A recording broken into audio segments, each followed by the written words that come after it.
since, di ba, our first lessons before are all about the Old Testament. Di ba, Yes. yung in the Old Testament, the message there is the Savior will come, di ba?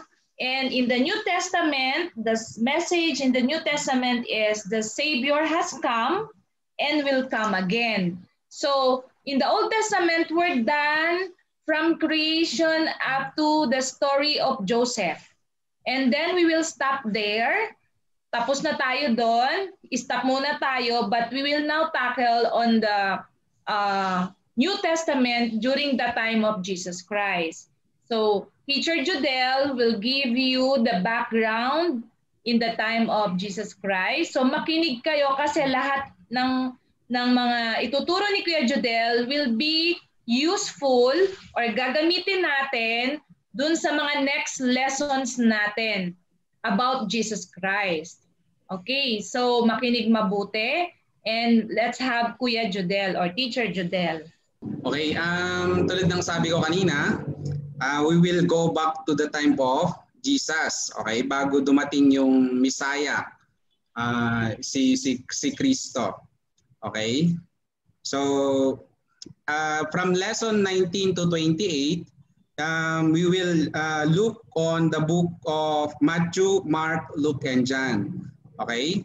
These 4 books, they usually call it as the 4 gospel. Okay?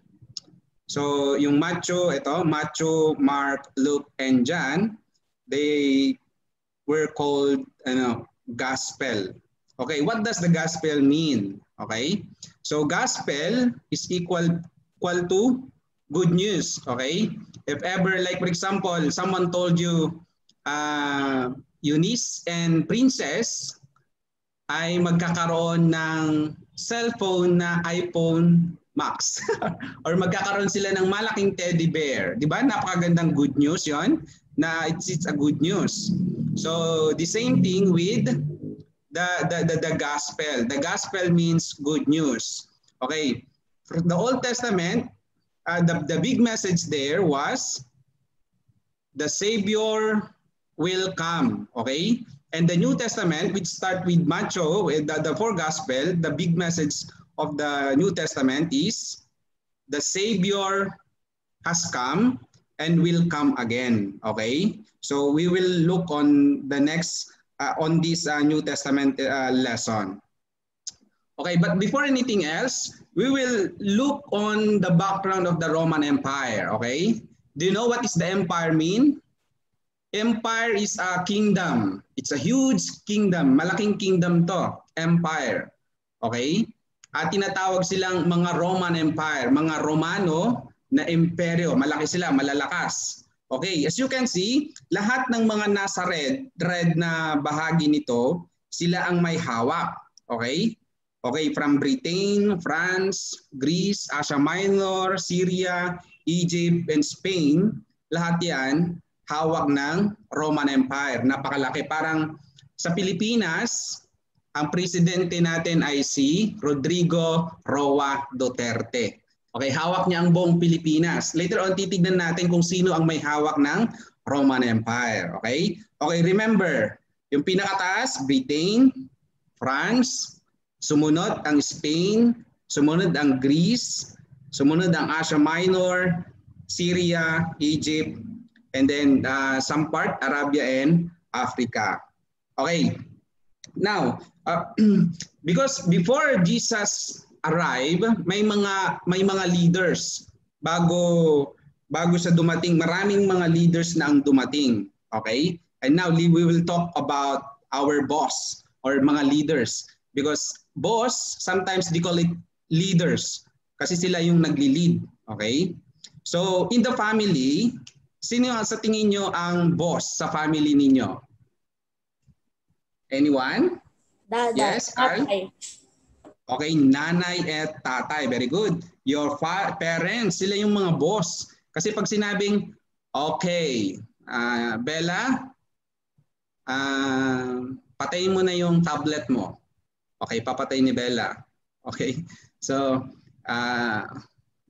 Princess, wag ka nang patayin mo na yung TV, matulog ka na. So, susundin natin kasi sila yung boss. Sila yung mga boss natin, no, leader sila. Okay? So, ang boss natin ay yung mga parents natin. How about sa school? Sino ang boss? Teacher. Okay, very good. Sa classroom, ang boss doon, of course, your teacher. Okay? Kasi sila ang nagsasabi kung anong gagawin natin. And teacher is a good role model as well. Okay? Sila yung mga role model natin. Okay? So sila din ang mga boss. Sila ang nagli-lead sa atin. Okay? Okay, sa Pilipinas, sino ang boss na sinabi ko kanina? Si? Pangulong Duterte. Okay, very good. Si Pangulong Rodrigo Roa Duterte. Siya ang boss. Kaya kung anong sasabihin niya, susundin ng bayan. Okay? Kaya lang, hindi siya magandang halimbawa, no? Hindi siya magandang boss kasi nagsasalita siya ng mga bad words at ayaw natin yon. Okay? Ngayon, titignan natin yung mga boss at tutunghayan natin kung anong klaseng boss sila. Okay? Okay, at may tanong dito, what kind of boss do you want? Anong gusto mong boss? Yun bang ganito ang itsura? Ito? Yung laging galit? Okay. Ayaw natin yung mga boss na laging nagagalit. Okay? Sometimes ayaw natin yung parents na laging nagagalit sa atin, pati yung teacher, no? So ayaw natin, gusto natin ng mabait na leader or boss. Okay, titignan natin kung mabait ba yung leader ng mga sa panahon ni Christ. Okay? Ngayon, dito sa lessons natin, the Old Testament, tulad ng sinabi ko kanina, from Genesis to Malakay, tinatawag nilang Old Testament, ay natapik na natin from lesson 1, the Bible, at to lesson 17, together again kay Joseph. Okay? So nandito na tayo. At ngayon, titignan natin yung New Testament naman. Nandito na tayo sa New Testament, okay? Para tayong naglalakbay. Nag-start tayo dito sa lesson 1. Lalakbayin natin yung Biblia. Yung kwento ng Biblia. Titignan natin. Para kang naglalakbay sa isang journey na tinitignan mo yung mga paligid mo kung anong nakikita mo. Okay? Titignan natin yon. Okay? So, ganun yung mga lessons natin. Okay. Dito from Old Testament may gap diyan na sinabing 400 years of silence. This one 400 years of silence bago dumating ang Messiah at titignan natin 'yon. Okay? Titignan natin. Okay, yung Old Testament, ayan yung mga Book of the Prophets, Final Prophets, at yung sinabi ko kanina, the New Testament nag-start siya sa Gospel, Matthew, Mark, Luke, and John. Okay, now, according sa mga prophet, magkakaroon ng mga kingdom. Okay? So, titignan natin itong mga kingdom na to. Okay? Kingdoms actually, kasi marami silang mga kingdoms. Do you know what is a kingdoms mean? Kingdom? Okay, ang kingdom, ito yung may king. Of course, from the word kingdom. Okay? Nahati kasi ang dalawang kingdom. King and dominion, or ito yung mga may mga tao. So pag tinawag kang kingdom, may hari at saka may mga tao, yun yung kingdom. Okay, titignan natin yung mga yon. Okay? So unang kingdom, ito yung panaginip pala ni Daniel. Panaginip ng Haring Nabucodonosor na pinaliwanag ni Daniel. Itong kagandahan nito, kids, hindi pa nangyari pero sinabi na ni Daniel. Ang tawag doon, prophecy. Okay? Yung nagsalita si Daniel sa pamamagitan ng Diyos from the past pero mangyayari pa lang in the future. Okay? So yan yung tinatawag na prophecy. Sabi ni Daniel, okay, ito yung paliwanag ng, kasi naginip yung Haring Nabucodonosor na may malaking image ng tao. At sa image na yon, may iba-ibang uri ng, may iba-iba isang uri ng may iba-ibang uri ng ulo, ibang klase ng metal, yung breast, yung hips, yung mga legs, and then yung paa, iba-iba. Gold, silver, brass, and iron. Okay? And then sa pinakapaa niya, may pinaghalong iron at saka clay. Okay?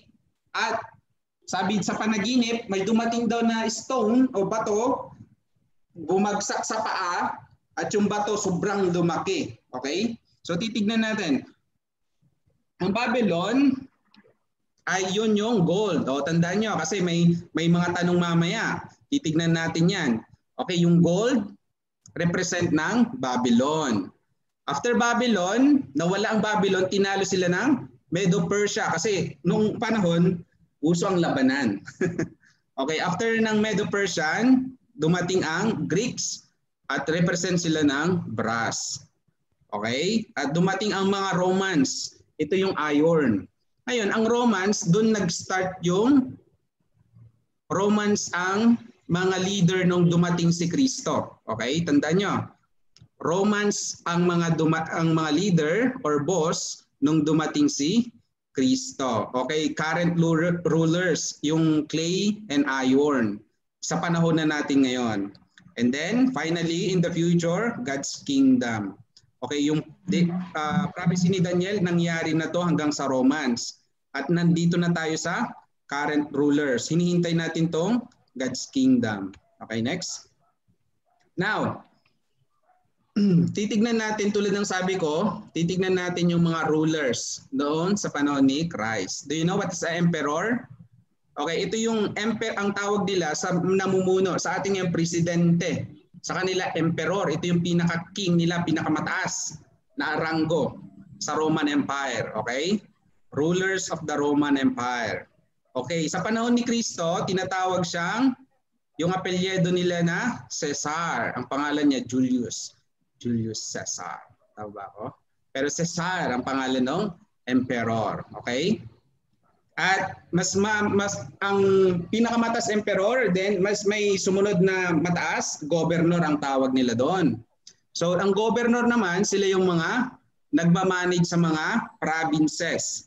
Okay, kung ang presidente, buong Pilipinas, ang mga governor naman, ito yung mga sa provinces like Manila, Visayas, Mindanao, sila yung nagmamanage. Okay? Sa Bible, sa panahon ni Kristo, ang isa sa mga tinatawag nilang governor ay si Pontius Pilate. Governor siya sa probinsya ng Judea, ang tawag doon sa lugar na yung Judea. Okay? At sa ibang probinsya naman, ang hari doon ay si Herod Antipas. Okay? Province of Galilee naman siya na governor. So lahat ng mga tao sa mga provinces sumusunod sa governor. At ang governor nagre-report siya sa emperor. Okay.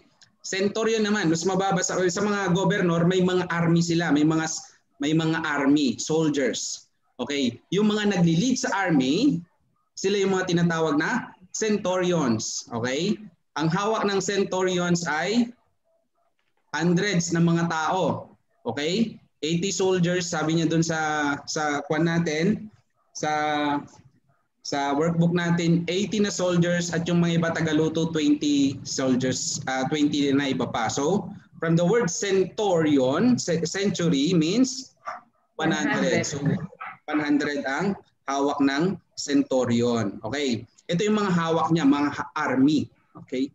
Sila yung mga army. Kung ang centurion, may hawak siyang mga army, mga soldiers. Okay. Sila yung mga nagpapatupad ng peace and order, ng kaayusan. Okay? Next. Sa panahon ng ating Panginoon Kristo, may tinatawag silang mga tax collector. Okay? Do you know what is a tax? Alam niyo yung tax? Okay, si mama at daddy, pag may time kayo, tanungin niyo anong tax. Ang tax, yun yung binabayad ng parents ninyo, ng mama at daddy ninyo, na para sa gobyerno. Okay, yung kita ng mama at papa nyo, 12% sa atin, 12% doon binabayad nila sa kanilang gobyerno, sa gobyerno natin. Yun yung tax. Okay. At may mga collector, yung mga nangungulekta ng tax, yung mga binabayad. Ang tawag sa kanila, tax collector. Okay? So, isa sa mga tax collector na ito ay si Matthew at saka isa sa mga tax collector na ito ay si Matthew at saka si Zacchaeus. Okay?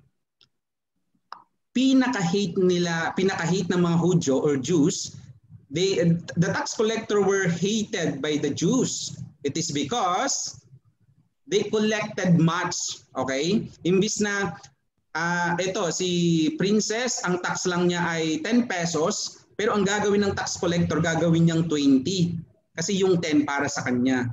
So hate na hate or galit na galit itong mga Hudyo pag sinabing tax collector.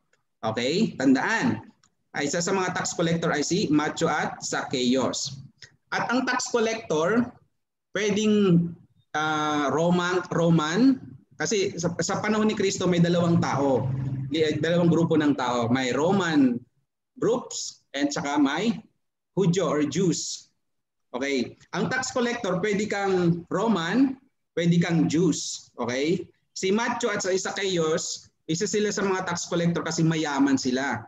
Pag mayaman ka, pwede mong bilhin ng isang lugar and then ikaw ang bibili mo sa Romans, ikaw ang magbabayad ng tax sa Romans pero ikaw ang kokolekta sa mga tao. Kaya ang ginagawa nila, babayaran nila ng 10 ang Romans, tapos kokolektahin ng tao ng 50, ng 20, yung sobra sa kanila. So hate na hate nila ang mga tax collector. Now, let's see ano naman ang mga Sanhedrin. This Sanhedrin is a group of rulers ng mga Jews. It means they are pure Jews, ang mga Sanhedrin. Composed of how many? 70 men. Puro lalaking 70. Sanhedrin ang tawag nila doon. Okay. Pharisees and Sadducees ang mga Sanhedrin. Okay, titignan natin kung sino tong mga Pharisees and Sadducees. Ang Sanhedrin ay composed of men wherein they are Pharisees and Sadducees. Okay, let's take a look. Who are the Pharisees and Sadducees? Okay. Okay, these are the Pharisees. Okay, group of leaders of the Jews. Tinatawag nila ang kanilang mga sariling separate ones. Okay, they call themselves as holy, which mean separate ones. Okay, they are obeying the law. Okay, pag sinabing Pharisees, ito yung mga sumusunod sa law of Moses. Okay, they are particular of the law of Moses. Okay, sinusunod nila yung mga batas ni Moses. Okay, at marami silang naidagdag na mga batas kasi gumagawa rin sila ng sarili nilang batas. Sila yung mga Pharisees. Okay, at sila ang may hawak ng synagogue. Later on titignan natin kung anong synagogue. Okay, at isa sa mga Pharisees na to ay si Nicodemus. Okay, ang mga Pharisees na ito, marami sa kanila ay mga mapagpaimbabaw. Okay, titignan natin kung ano yung mapagimbabaw o hypocrites. Okay? Marami silang ginawang mga batas pero hindi nila sinusunod. Okay, yan yung mga Pharisees. Pero may mga iba din na mga mababait. Like for example, si Nicodemus, mabait na Pharisees. Okay, ang Sadducees naman, ito yung mga group of people na galing sa mga mayayaman na family or di kaya galing sa mga priests. Okay, di ba? Hindi natin kasi napag-aralan yung binuo ni Moses na mga Levites. Sila yung mga nag-manage ng temple. Okay, ito yung sila, Sadducees. Okay, control the temple worship. Okay, sila yung may tinatawag silang synagogue, iba yon kaysa sa temple. Okay? Magkaiba silang building. Ang synagogue, minamanage yun ng mga Pharisees. Ang temple naman, na nandun yung kaban ng tipan, na minamanage ng mga Sadducees. Okay. At magkaaway sila. Magkaaway itong Sadducees at saka Pharisees. Lagi silang nagtatalunan kasi they disagree to the Pharisees' extra laws. They disagree some of the laws that the Pharisees made. Okay. So hope that you distinguish those two groups of people. Okay. Do you know, sinong sa inyo ang naglalaro ng chess? Sino naglalaro ng chess? Who know? Okay, ang Cebu mayroon naglalaro. Sino pa ang may alam ng naglalaro? Okay, si Juan din, si Justin, si Andre. Okay, so sa larong chess, may tinatawag silang king. Okay? Pag naglalaro ka ng chess, dapat ang goal mo ay protektahan ang king. Okay, pag kinain yung king, tapos na ang laban, talo ka na. Okay? So ganun yung gawain. May tinatawag silang rook, may tinatawag silang bishop, at may tinatawag silang mga pawn. Ito yun sila, pawn, bishop, and rook. Ang trabaho ng mga to ay protektahan ang king. Okay? So ganun yung sa panahon ng Bible, ang proprotektahan ng mga soldiers ay yung mga matataas sa kanila. Okay? Para hindi. Kasi pag namatay ang emperor, talo na ang kingdom. So ganun din sa chess. Talo ka na pag namatay ang king. Okay, this one. Okay, titingnan natin sa illustration kung ano ang yung pagkasunod-sunod. Okay? Okay, tulad ng sabi ko kanina, ang pinakamataas na leader, ang boss nila na nagli-lead sa buong empire, sa Roman Empire ay emperor ang tawag nila. Okay, sa mga provinces naman, may tinatawag silang mga governor. Okay, mas mababa sa emperor. Okay, sa governor naman, may mga centurion silang mga hawak. Sila yung nagmamanage sa kanilang probinsya. At sa centurion naman, silang may hawak ng mga army. Okay? May mga army ang mga centurion. Okay? At sa Jews naman, may grupo din sila, may mga boss din sila. Okay? Ang boss nila ay mga Sanhedrin. Okay, ang tax collector na hati, pwede, sabi ko kanina, pwedeng kang Roman citizen or a Jewish citizen as long as mayaman ka. Okay, ang Sanhedrin ay composed of Pharisees and Sadducees. Pero pwede rin siyang papunta as Jews itong si tax collector. Okay, titignan naman natin ngayon yung mga Roman invention, yung mga ginawa ng mga Roman. Okay? Do you know that they build this one? Binild nila yan ng napakagandang bridge. Okay. Kung may wakman kayo, toilet flush sa bahay, Roman din ang gumawa daw niyan. Yung mga water district natin, water supply or irrigation, Roman din ang gumawa pa rin yan. Yung mga arko na makikita natin sa mga eskwelahan or sometimes sa bahay natin, ang architect niyan ay mga Roman ang gumawa pa rin yan. Okay, so, roads. Kuya Judel, so ibig sabihin, mga Romans magagaling, matatalino, no? Oo, may magagaling talaga sila. Particular sa labanan, talagang magaling sila. Okay, ginawa nila ito, hindi para sa ikabubuti rin nila. Ginawa nila ang drainage, ginawa nila ang daan para mapag-connect-connect ang kanilang mga territory. So para sa benefit din nila. Ginawa nila yon para sa benefit nila, hindi sa benefit ng mga ibang tao. Okay? So silang gumawa ng mga daan. Kung may mga concrete na daan na nakikita kayo ngayon, pinagmulan yan mga Roman. Okay? Ito yung synagogue. Okay? Binil dito ng mga Jewish leaders. Okay? Sino na ang nagmamanage ng synagogue kanina? Anyone? Sino nagmamanage ng synagogue? Sino ang namamahala sa synagogue? Anyone? Jews. Okay. Jews. Pharisees or Sadducees? Okay, ang mga Pharisees. Sila yung nagmamanage sa synagogue. Ang mga Sadducees naman, sila nagmamanage sa temple. Okay, kaya later on, pag nakikita natin sa buhay ni Kristo, lagi siyang pumupunta sa mga synagogue. Okay, ang namamahala doon mga Pharisees. At dahil matalino si Jesus, maraming mga Pharisees ang magagalit sa kanya. Okay, makikita natin yan sa mga next story. Okay, alam niyo ba na ang mga Romans din ang gumawa ng mga provinces? Like for example, the province of Bukidnon. Yun yung lugar ni Lian and ni Aubrey. The province of Cavite. Okay, yun yung province ni. Ang mga yon, sa Romans din pala nanggaling ang mga yan, provinces. So gumawa sila ng mga provinces. At sino ang namamahala sa province? Ang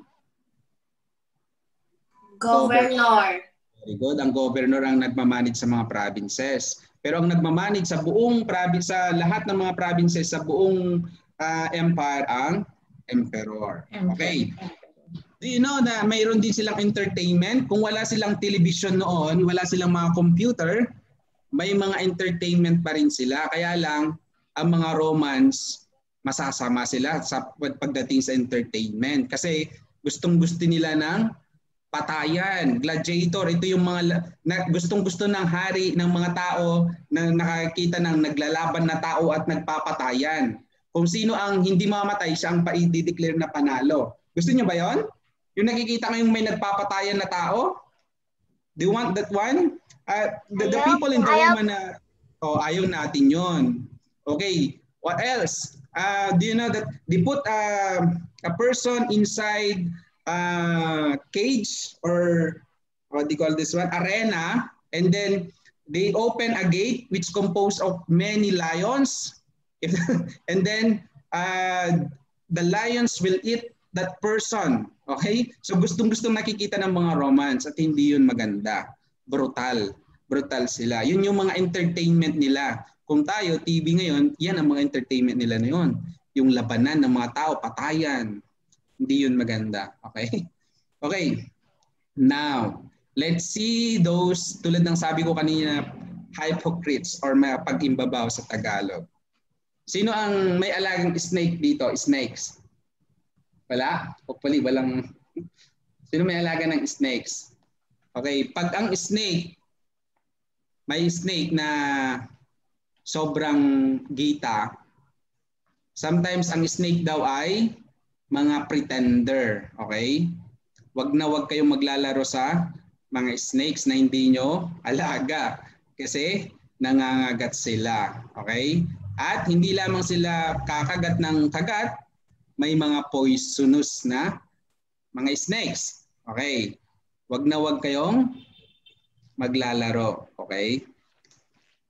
Okay, ang snakes ay napakagaling daw na mga pretender. Do you know what is the word pretender? Okay, would you like to explain to us, Bella, what is pretender?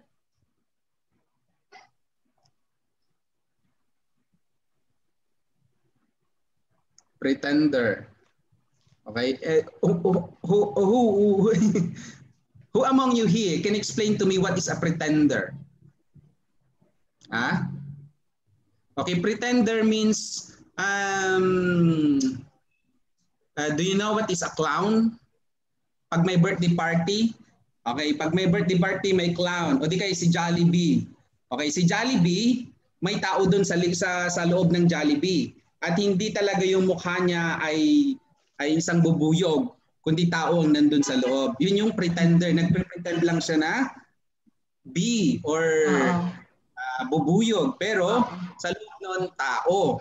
Hindi totoong bubuyog yun, tao nandun. Yun yung pretender. Okay? Or, Kuya Judel, sa Tagalog, mapagkunwari. Ibig sabihin, kung ano yung nakikita mo sa labas, hindi yun yung totoo niyang pagkatao. Hindi yun ang totoo niyang katangian. Meron pa siyang ibang pagkatao sa loob. Ibig sabihin, hindi natin yun nakikita. So nagpipretend sila doon. So nagkukunwari sila kung ano yung nakikita natin, pero yung nasa loob nila, yun talagang sila. So yun yung pretender or mapagkunwari. Okay, oo, sakto yun natin. So mapagkunwari, okay? Ang doer naman, ito yung tagagawa. Pretender or a doer. Okay. Titingnan lang natin ngayon yung pagiging pretender. Okay? Maybe Carl, we would like to read us this English version from Matthew 23 verse 33.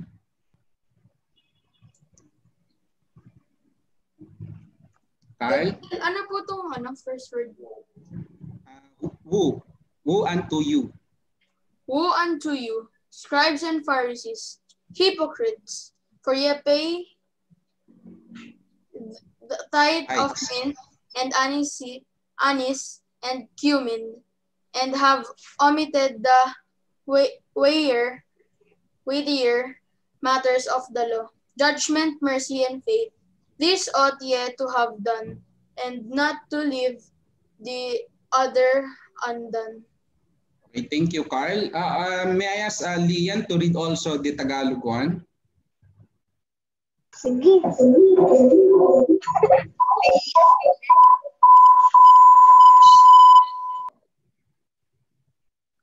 I think may kwan kayo dyan, Lian. Nakadalawa kayo ng microphone. Tanggalin yung isa.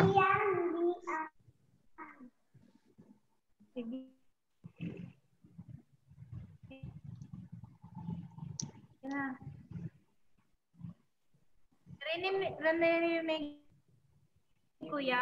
Hindi masyado. Malayo ka sa microphone. Malayo ka sa microphone.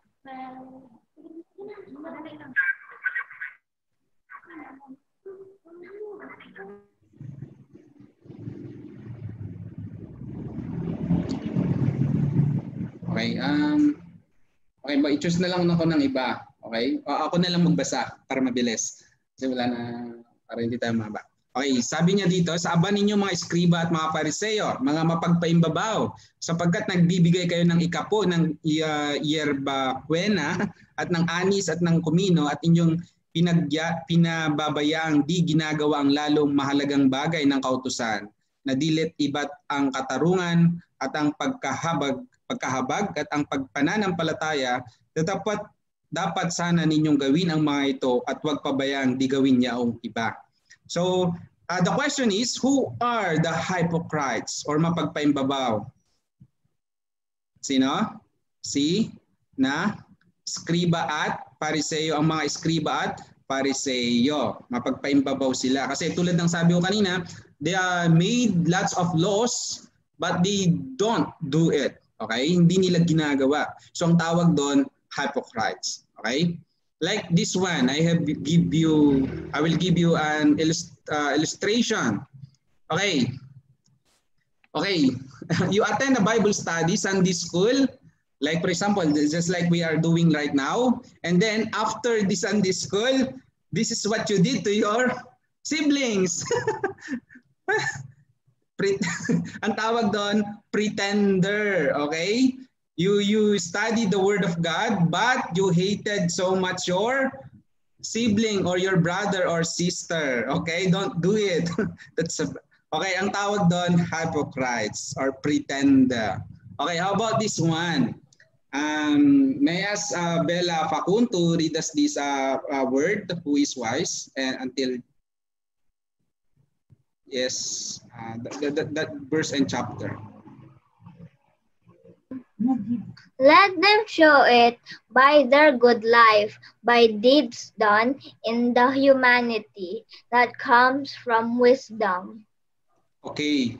Ang sabi ng James 3:13, let them show it by their good life. Okay? By deeds done in humility. Ibig sabihin nun, ipakita natin sa mga tao kung ano ang natutunan natin sa Sunday school. Okay? Like for example, I will just give you this illustration. This, anong tawag nila sa character na to? Who is that? Minions. Minions, okay? This minion help the other minion, okay? So yun ang gusto ng Diyos. Kasi napapag-aralan natin sa Sunday School na kailangan nating tumulong sa iba. Huwag saktan ang ating kapwa. So ganun ang gawin natin sa mga taong kasama natin sa bahay. Okay? Tulungan natin sila. Okay. So ngayon, ang tanong, which one will you choose? Letter A or letter B? Of course, we will choose letter A. Natin yung kapwa natin. Very good. Hopefully, na hindi natin ginagawa yung letter B sa mga kapatid natin, ha? Lalo na sa mga younger sibling natin. Okay, this one of course, and not this one. Okay, now it's time to have our assessment. Okay, what country is in the number one? Number one. Ano yung nasa number one na country? Britain. Okay, very good. Talagang nagkuhan siya. Ang tawag doon ay Britain. How about yung number 2? Okay? France. Okay, France. Okay. Mag-answer na lang tanong chorus kasi hindi ko kayo nakikita. Okay? Okay, how about number 3? Spain. Okay, very good. Spain. How about number 4? Greece. Okay, Greece. Very good. Greece. How about number 5? Asia Minor. Asia Asia Minor. Minor. Very good. How about number 9, number 6? Syria. Okay, Syria. Syria. Number 7. Egypt. Egypt. Okay, lahat ng mga to, very good. Lahat ay, tama ba ako? Oh, so lahat ng mga ito, hawak ng mga Roman noon, ang lawak ng hawak nila, no? And then number 8, Arabia. And lastly, Africa. Africa. Okay, next. Okay, ngayon. Di ba, still remember this one? We will help those dogs to find their home. Okay? Pero una yan, titignan muna natin kung ano ang anong klase ng metal ang bawat yung nandito sa tao. Ano ang nasa ulo? Anong klaseng metal yung nasa ulo? Gold. Okay, very good. It's gold. How about yung nasa Silver. Silver. Okay, very good. Silver. How about yung nasa hips? Brass. Brass. Okay, brass. How about yung ito? Iron. Iron. Iron. How about yung paa? Clay. Stone Ha? Iron and clay. Okay, Clay. very good. Iron and clay, naghalo. Okay, how about this one, the stone? Stone. Stone. Ha? Ay, sinabi ko naman pala. Okay, that is the stone, which is represents ng kingdom. Ngayon, titignan natin yung mga part ng body kung ano-ano yon. Kasi tutulungan natin yung dogs to find their home. Okay. Kuya Judel, Let's Kuya Judel, paulit yung mga ano, yung parts nung ano.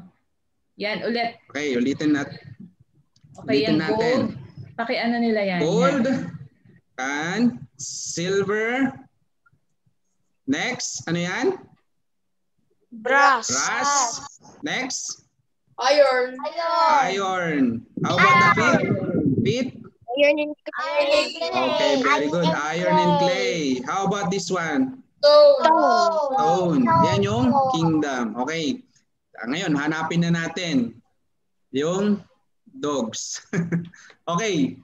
Kanino ay ano ang pinakataas Babylon. na bahay? Ah? Babylonian. Okay, yung Babylonian dogs, yung pinakamataas, yun yung bahay niya. Okay, very good. How about yung second bahay? Anong dogs? Medo-Persian. Okay, very good. Medo-Persian ang bahay, ang aso niya. How about sa ikatlong bahay? Greek. Okay, very good. Greek. Ito yung Greek dogs. Greeks. How about this ikapat? Romans. Very good. How about yung ika-5? Current kingdom. Okay, very good. This one, current kingdoms. How about this, the last one? God's kingdom. God's kingdom. Nangyari na ba tong God's kingdom? In the future. Okay, hindi pa kasi mangyayari in the future. Okay, very good. Masaya na yung mga dogs kasi nahanap na kanilang bahay. Next. Okay, ngayon, hanapin natin yung anong, kasi may flower na para sa Romans at may flower din para sa Jews. Okay, di ba binanggit natin tong mga beasts na to kanina, yung mga tao na si Caesar, Matthew, Nicodemus, Pontius Pilate, Herod Antipas, and Zacchaeus. Okay, titignan natin. B number 1, saan siya belong? Roman leaders. Okay, bro, tignan nga natin kung saan siya pupunta. Okay, very good. It's a Roman leader. Okay, how about Matthew? Jews. Okay, Jews siya na leader kasi tax collector. Jews kasi si Matthew, mayaman na Jews. Okay. How about Nicodemus?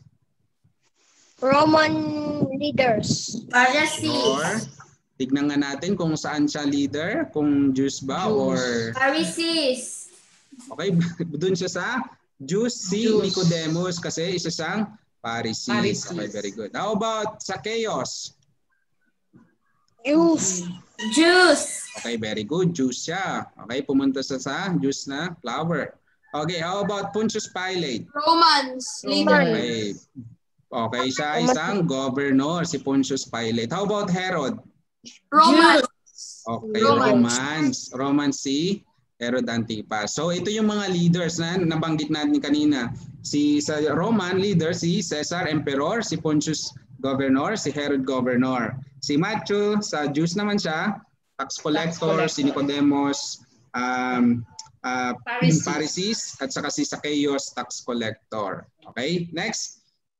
Okay, ngayon, di ba, binanggit natin kanina from highest to lowest, titignan natin itong mga palaka na to kung saan sila belong. Saan belong si frog 1, si governor? Ikalawa, ikatlo, ikaapat, yun na. Pangalawa.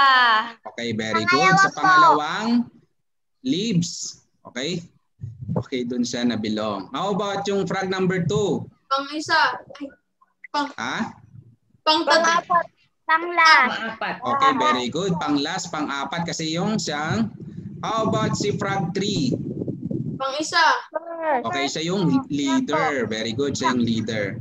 And lastly, frog 4 siya yung okay, emperor siya yung leader frog. Sinundan ng governor frog. Sumunod yung centurion frog. At yung centurion may hawak siyang mga army. Okay, very good. And then, of course, sabi ko kanina, ang mga Romance leader pwede silang maging tax collector din. Pero pwede ring mga Hudyo. Kaya niligay ko sila dyan. Okay? Tax collector. Part pa rin sila ng frog pero kakaibang frog sila. Kasi pwede silang maging Roman or Jews. Okay.